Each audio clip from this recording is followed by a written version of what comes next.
When I first worked as a psychiatric nurse, the first ward I worked in was an accident victim ward. Why have we got accident victims in a psychiatric hospital? Because their brain has been damaged.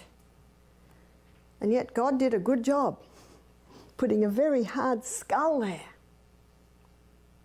And yes, it is true, it is such a strong skull that if he's hit very badly and there is a dent there, it can certainly damage.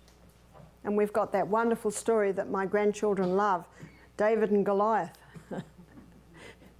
This young boy taking on Goliath ran down and took 5 stones. Goliath, when he saw David, he was angry that they'd sent this young boy, this young strapling.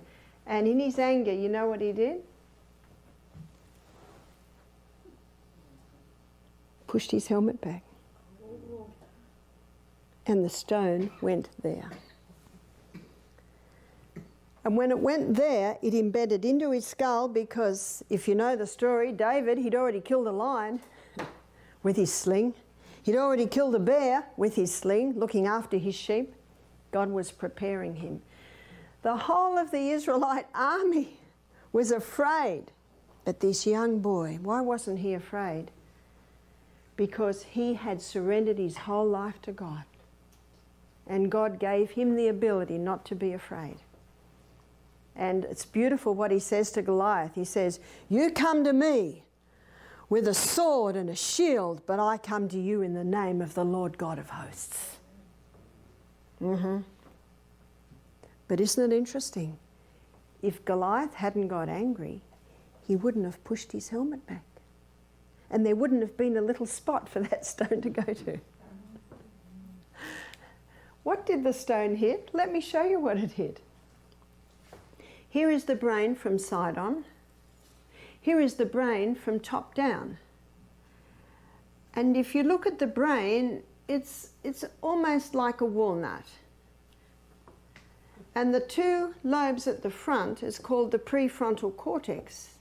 And it is the prefrontal cortex where our intellect resides, where our judgment takes place, where our reasoning powers reside.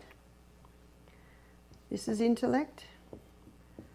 Can you see what's happening in the prefrontal cortex? This is where our debates happen. This is where judgment takes place. This is where our reasoning powers reside. But it is the 4th function of the prefrontal cortex that determines our destiny. In fact, it was this final one that determined the Jews that believed on Jesus, their testimony. That determined Pilate's testimony. Well, his testimony proved his destiny.